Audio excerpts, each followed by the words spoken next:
Hello. My name is Michael Obodu. Coming up, joint technical. Still to come, Inspector General of Police clarifies there is no. Still to come, Inspector General of Police clarifies there is no ban on prophecy by its mode of communication. We are not against prophecies. We are talking about communication of such prophecies that will end up creating fear and panic in our society, which is unwarranted.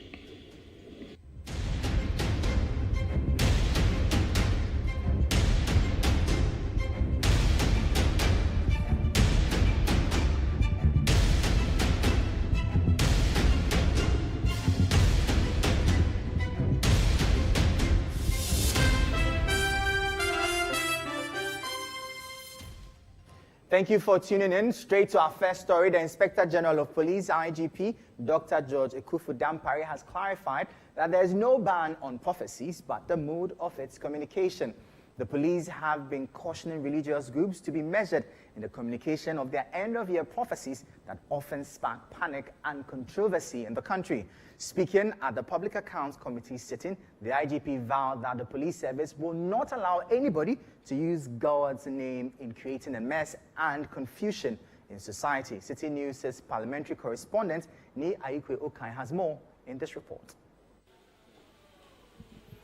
The Public Accounts Committee of Parliament continued with its hearings on Wednesday, and the Interior Ministry, under which the Police Service, Fire Service, as well as the Immigration Service Force appeared before the committee to answer questions on infractions in the 2020 Auditor General's report. And as part of public interest discussions, the Inspector General of Police, Dr. George Ekufu-Dampare, clarified that there is no ban on prophecies, but the mode of its communication. We are not against prophecies. We are talking about communication of such prophecies that will end up creating fear and panic in our society, which is unwarranted. And even there, if you have prophecies about somebody dying, you even have a way in our typical Ghanaian environment, put it even in Proverbs, for the person to decipher it. But don't put fear and panic in the person's immediate family, in the person's extended family, in the whole country. We are deep-seated Christians that we don't joke with godliness. But we also will not allow anybody to use God to create a mess and confusion, because God is not a God of confusion and God is not a God of disorderliness. If God speaks to you, and then you go out there, ask the same God to give you guidance as to how it should be communicated, that will not affect the life of individuals in a manner that will put them in fear, put their immediate family in fear, the extended family in fear, the country in fear. The Inspector General of Police also said 7 persons have been arrested, with 18 others identified for engaging in criminal activities on various e-commerce platforms. He indicated that the police is making all efforts to ensure that such criminal activities are clamped down. There were a couple of instances where people have been duped on e-commerce market platforms, because the investigation is long going. I don't want to mention names here, who have been duped. And as we speak, almost about 18 people have been identified, and out of the 18, 7 people have been arrested. At times, some of these things, we try not to go out there immediately, but make sure that because it's a very extensive investigation. For the first time in the history of this country, you are going to hear a whole bunch of things about people who have been duped across the space of the internet.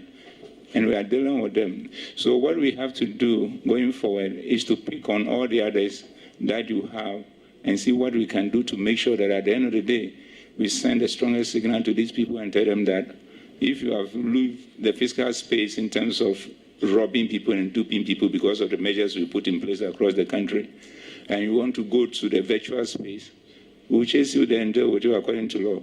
Also appearing before the committee was the Ministry of Food and Agriculture, and officials of the ministry indicated that a rice processing firm, Tedman Company Limited in the Central Region, is indebted to the Crop Services Department of the ministry to the tune of 123,000 Ghana cedis since 2012 that it supplied a rice mill to the company. They said efforts made over the period towards retrieving the funds have proven unsuccessful. The committee indicated that it will invite the company over next week to ensure that they also provide some answers why they have not been able to make the payment. Sir, this is since 2012. We are in 2023, and you haven't been able to recover this amount, and you are telling us you are thinking about referring it to the Attorney General? How many decades do you need to recover this amount?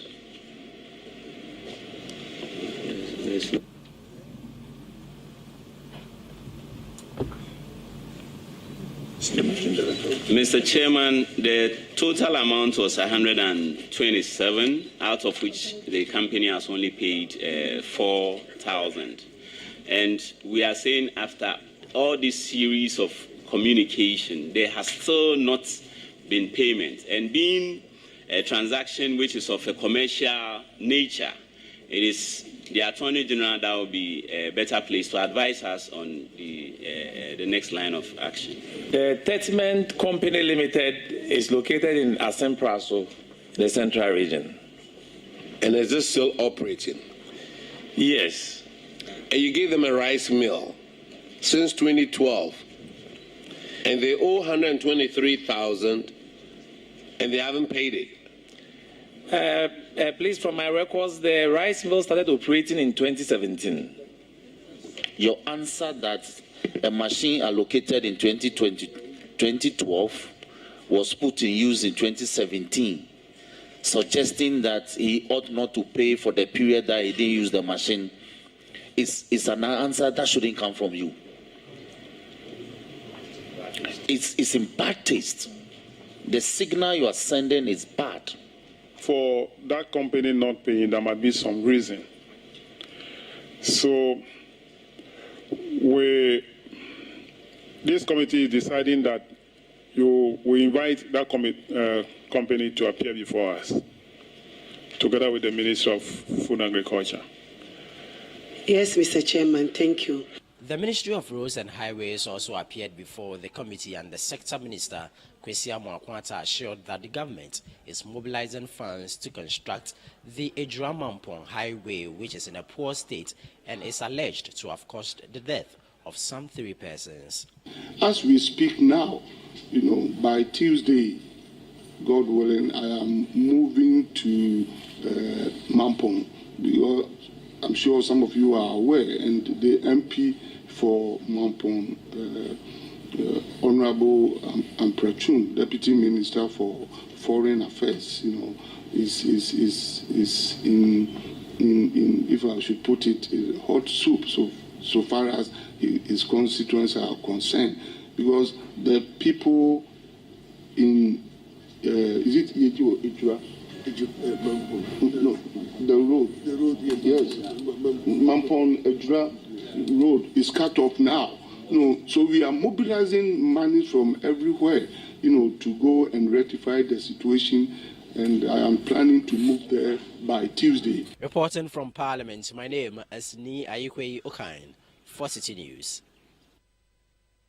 Now, away from that, the Joint Technical Committee, made up of individual bondholders and officials of the Ministry of Finance, are locked in a marathon meeting to help find a common ground between the government and individual bondholders who have resisted the domestic debt exchange program.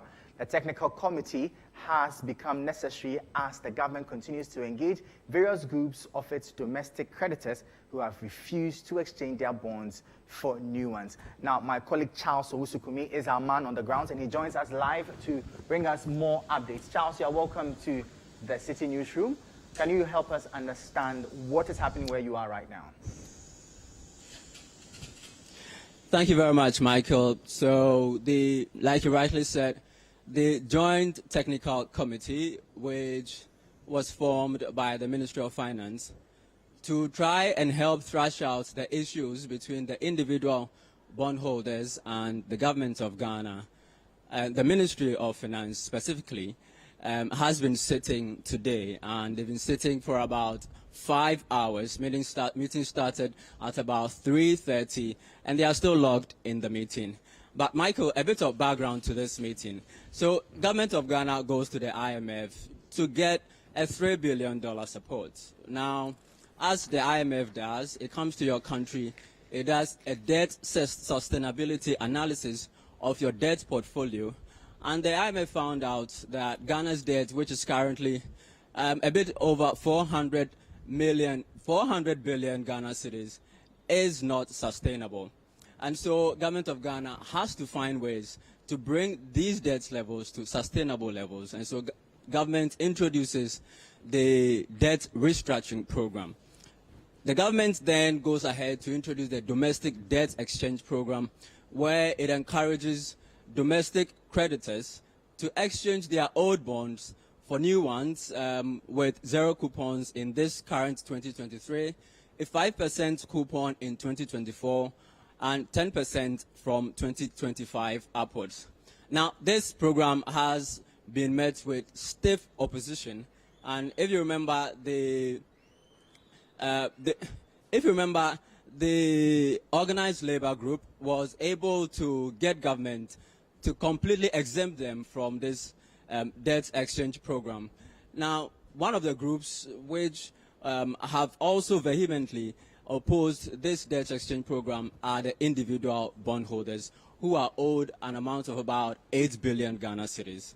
Now, the individual bondholders forum, led by Senior Hosi and his people, lawyer Martin Pebu, and also leading about 200 individual bondholders, and the Pensioners Bondholders Forum have all convened here as part of the technical committee that was set up yesterday by the Minister of Finance.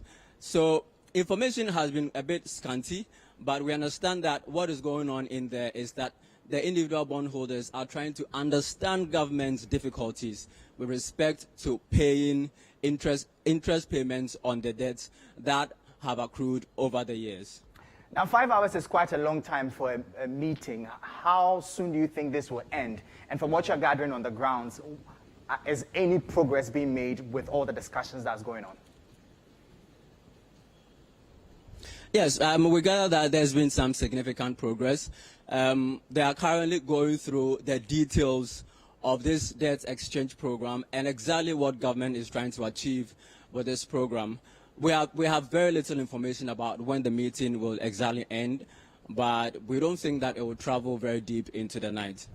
Okay, so tell me about the general mood and atmosphere where you are. Do you have some of the bondholders themselves coming outside to share in solidarity with the meeting, or what really is happening on the grounds, if we should walk into the finance ministry right now where you are?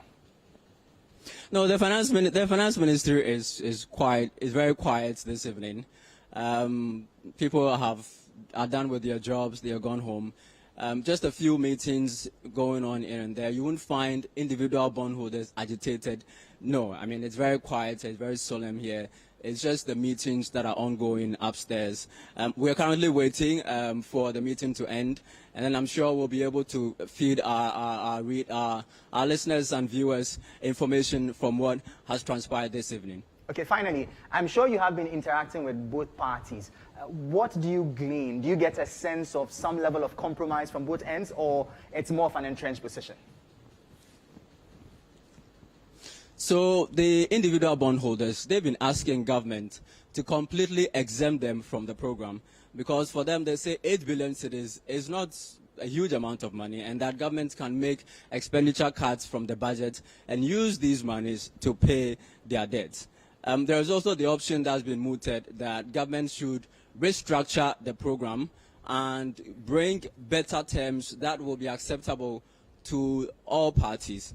So government is actually racing against time to get the IMF deal, because the IMF have already said that significant progress on the debt restructuring on the debt restructuring front, it's very important to get a board-level agreement. We understand that we already have a staff-level agreement. We are yet to get a board-level agreement, and significant progress on the debt restructuring front is very important to be able to get this IMF deal. So government is racing against time. Government needs to make some concessions, and the bondholders also need to make some concessions so that we can move forward as a country. All right, Charles, thank you so much, and stay safe out there. That was my colleague, Charles Osukumi, bringing us some live updates from the Ministry of Finance, where there's some engagements with bondholders on progress with the debt exchange program. Meanwhile, the Christian Council of Ghana has called on the government to immediately suspend the debt exchange program. The council said after various discussions with some stakeholders to be suspended until broader consultations have been made. The Finance Ministry, during an engagement on Wednesday, January 18, 2023, with some frontline members of the individual bondholders groups in Accra, agreed to set up a committee for a broader dialogue. The group and other institutions have vehemently kicked against the inclusion of individual bondholders in the program. The groups in the past weeks have argued that the program will have dire consequences on the individuals if it kicks off. Speaking to Citi News, the General Secretary of the Christian Council, Reverend Dr. Cyril Fayosi, says the suspension will give the government more time to engage key stakeholders. We are talking about the suspension of the 31st deadline and further engagement with the bondholders.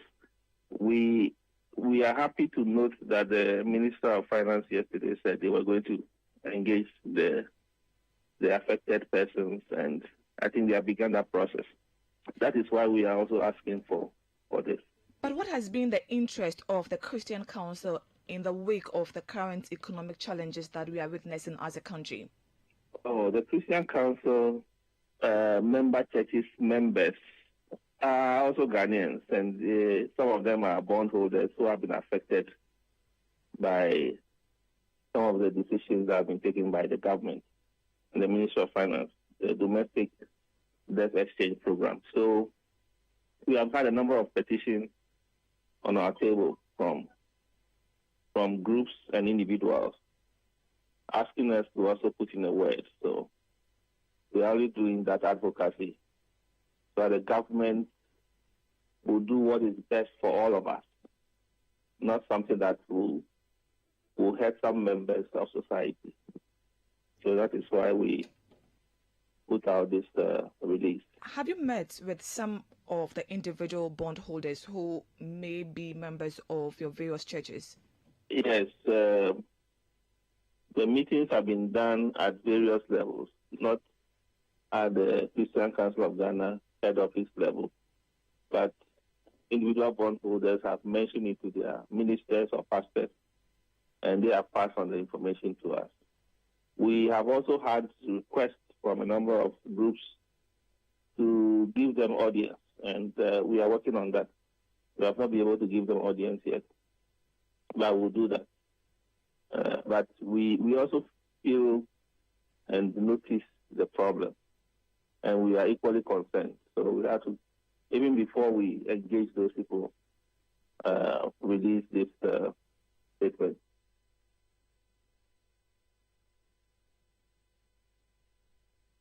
We head to the courts now, where Theophilus Donko, lawyer for self-styled evangelist Patricia Siedua, popularly known as Nana Agrada, has been arrested and charged with assaulting some police officers. Citi News gathers that on January 16, 2023, Nana Agrada was rearrested on the premises of the Accra Circuit Court for a yet-to-be-known crime. The lawyer, Theophilus Donko, resisted the arrest of his client and in the process used abusive words against the police officers and obstructed them. He has been charged with counts of abuse of a public officer contrary to Section 205C of the Criminal Offences Act and offensive conduct conducive to breach of peace contrary to Section 207 of the Criminal Offences Act. His plea is yet to be taken. The lawyer is said to have filed an injunction against the police officers that they do not have any jurisdiction to effect the arrest and charge him accordingly. He makes the point that He was invited by the cantonment's police, which is outside the jurisdiction of where the incident occurred, alleging that his arrest is an attempt by the police to tarnish his popularity and tamper with his current handling of cases involving Nana Agrada over charlatan advertisements.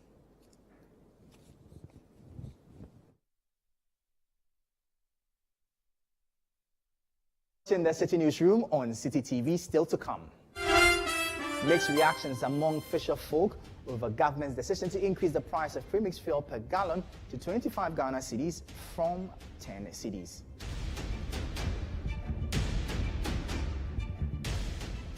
We have all the details coming up shortly. Please stay with us.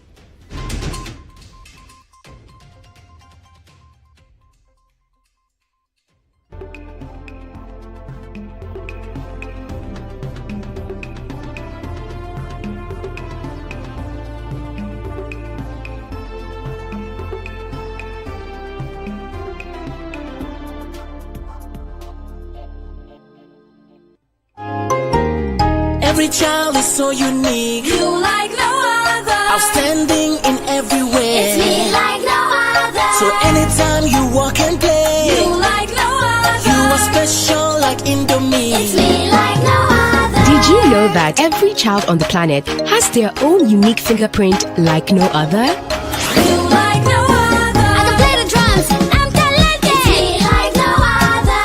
I can sing. I can dance. You like no other. As well as their own unique talents and abilities. I can cook. I can paint. You like no other. Indomie. It's you like no other. So every day, in whatever you do, remember you are special in your own way, like no other. Thank you, Mom, for letting me know I'm special and for making me my special Indomie. Thank you, Mommy. Introducing Indomie beef flavor. Buy now. This advert is FDA approved.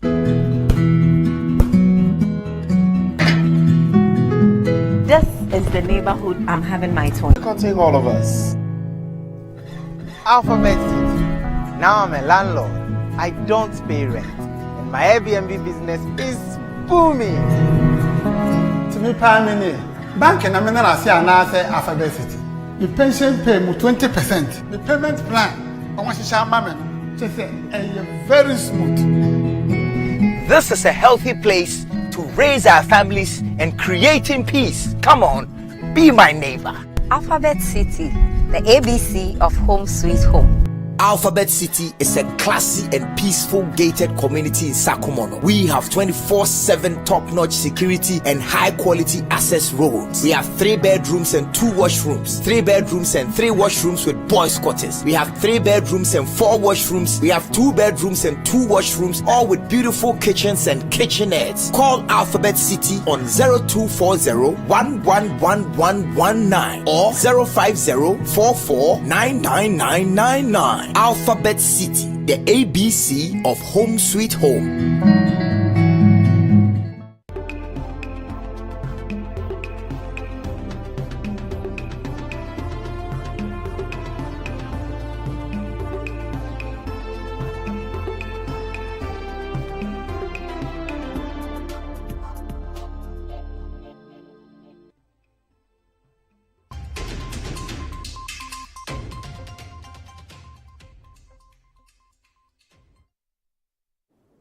Yeah, welcome back to the City Newsroom. Let's bring you more stories now. And the Public Relations Officer of the Appiatse Disaster Relief Committee, Daiwo Kwashi, says a 1-minute silence and prayers will be observed tomorrow, midday, 20th January, at the spot of the Appiatse explosive disaster in remembrance of the 1-year anniversary of the disaster. Now, speaking to City News on the sidelines of the activities in memory of the 16 lost souls and surviving victims of the disaster, Daiwo Kwashi said the remembrance activities will start with the vigil at 7 p.m. today and continue tomorrow, 20th January, with safety education, memorial prayers, and wreath laying before climaxing with football games the following day. All too soon, it is the 1 year since the explosion that took the lives of 16 and raised down a whole community called Appiatse. And as part of the activities to mark the 1 year, we have put together a vigil which is happening this evening, in which we'll be showing a documentary of how it was, how it happened, what happened after it happened, and what has been happening up till now. So this evening we'll be having that. It will be preceded by a vigil, where everybody in this community will be holding a candle for the ceremony. Then tomorrow 9 a.m. we will move to the explosion scene, where we'll have experts in the safety industry, in the mining industry, fire service, NADMO, the police, to give us lectures on safety, what to do when something happens, what is the first point of call, how do we handle situations in such occurrences. So that is what we'll be doing from 9 a.m. We are expecting...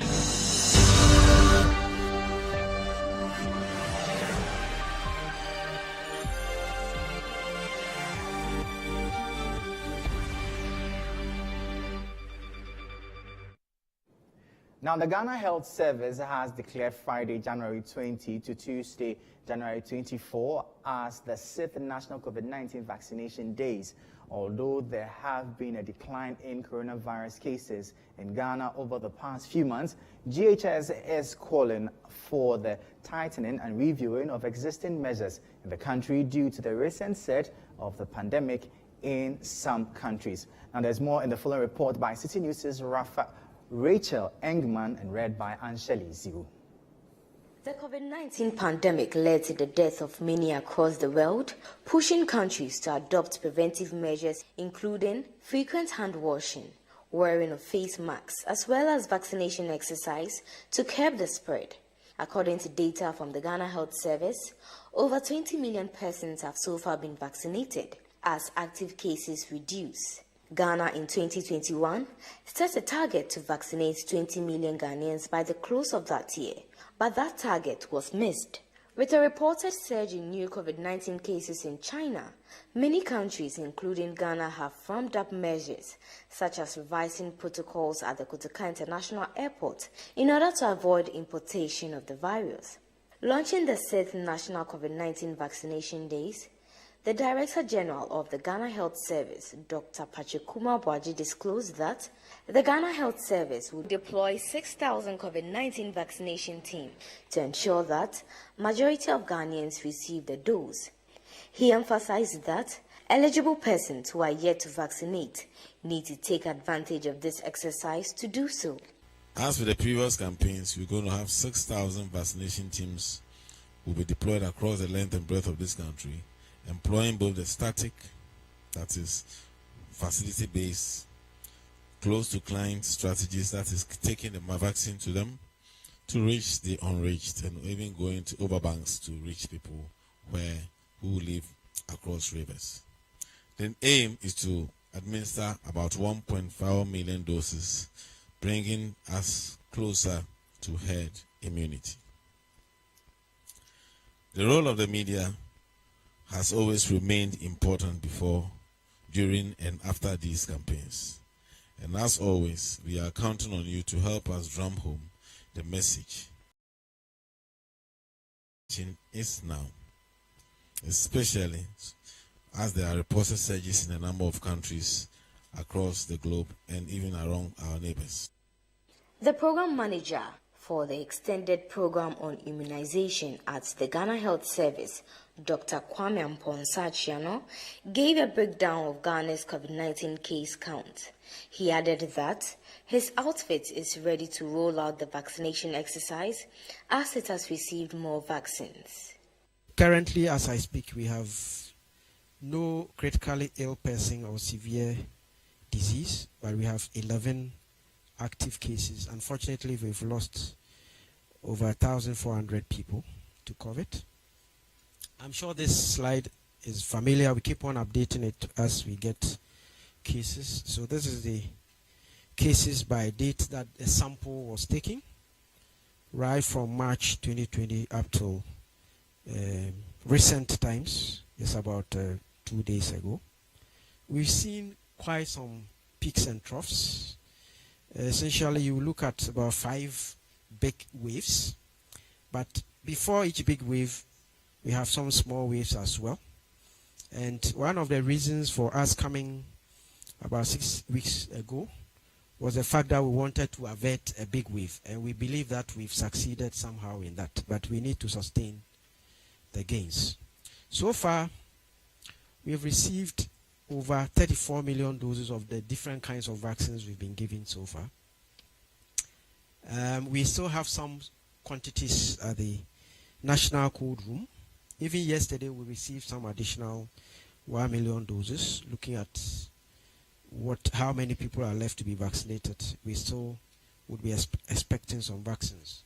Again, the regions also have vaccines that they are distributing to the districts, and as and when they get depleted, we replete them.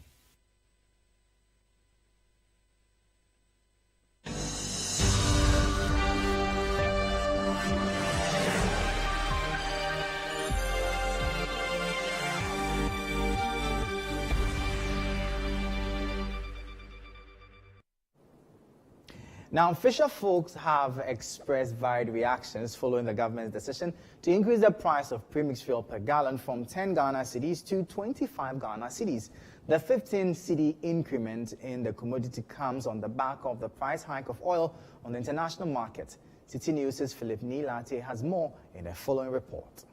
The distribution of premixed fuel has been a challenge for government for months. This has made the commodity scarce at most landing beaches along the coast. The phenomenon has had a negative impact on the operations of fisherfolk. Government, in a bid to address the shortage, is compelled to increase the price of the product from 10 Ghana cedis to 25 Ghana cedis per gallon. But what do the fishermen make of this new price of the commodity? For now, we know what is going on. Yes, and for a long time we didn't get the premise. Let's say about 6 months ago. That take a long time. Normally we buy from the filling stations, and they sold it to us at the same time that the price that they sold to the cars. So we've been buying it like that. Even it's higher than the 2.5 that we are calling now. So it's better to get it with a price than don't get it at all. Yeah. So though it's not good to us because normally we don't have fish as we want. We don't catch, we don't have much fish to sell to get the profit. But once